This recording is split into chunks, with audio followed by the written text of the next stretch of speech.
हल्दी घाटी का युद्ध दोस्तों, अगर हम अपनी नजरें इतिहास के पन्नों पर दोहराएंगे तो पाएंगे कि भारतीय भूमि ने अब तक कई युद्ध देखे।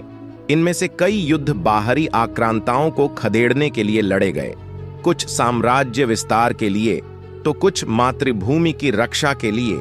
यह युद्ध ऐसा था जो अपनी आन बान शान और अपने आत्मसम्मान बचाने के लिए लड़ा गया था। इस युद्ध का नाम है हल्दी घाटी का युद्ध, the battle of Haldi Ghati. तो चलिए हम आपको 16वीं सदी में लेकर चलते हैं, जब भारत की सरजमीन पर कई राजा हूं और रियासतों वर्चस्व हुआ करता था। इन्हीं में से मेवाड़ प्रमुख रियासत हुआ करती थी। मैप में इसकी पोजीशन की बात करें, राजस्थान के दक्षिण पूर्वी छोर पर स्थित था। आज की भीलवाड़ा, चित्तौड़गढ़, प्रतापगढ़, राजसमंद, उदयपुर और मालाबार जैसे राजस्थानी के जिले मध्य प्रदेश के कुछ अंश मेवाड़ के हिस्से आते थे। मेवाड़ के बारे में हम इसलिए बता रहे हैं क्योंकि इसी रजवाड़े से योद्धा का संबंध था जिसने हल्दी घाटी की युद्ध में वीरता की अपनी एक अनोखी कहानी गढ़ी थी। धरती जागी, आकाश जागा, वह जागा तो मेवाड़ जागा।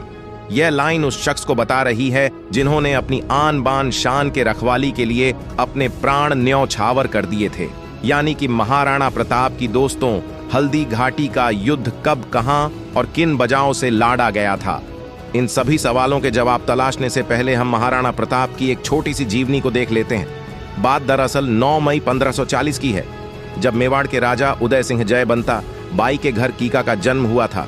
कीका उदय सिंह का सबसे बड़ा बेटा था। अब आप यहां सोच रहे होंगे कि आखिर ये कीका कौन है, तो हम आपको बताते चलें। महाराणा प्रताप को ही बचपन में कीका कहां कर बुलाया जाता था। दरअसल महाराणा प्रताप का बचपन भील समुदाय के साथ बिता था। भील समुदाय के बच्चों के साथ ही वह खेले कूदे, बड़े हुए और कला सीखी। भील समुदाय के लोग अपने पुत्र को कीका कहकर पुकारते थे, इसलिए भूल महाराणा प्रताप को भी कीका नाम से ही बुलाते थे। तब दक्षिणी पश्चिमी मेवाड़ में यह शब्द बेहद चलन में था। स्थानीय भाषा में यह शब्द बेहद चलन में था। स्थानीय भाषा में यह शब्द आज भी छोटे बच्चों बोला जाता है। कीका धीरे धीरे बड़े होने लगे और बड़े होकर महाराणा प्रताप के रूप में जाने लगे। समय आया मेवाड़ की गद्दी संभालने का। राजा उदय सिंह ने अपनी प्रिया रानी धीरबाई के बेटे कुमार कमल को अपना उत्तराधिकारी बनाया, लेकिन कई लोगों की असहमति के बाद प्रताप को गद्दी सौंप दी गई।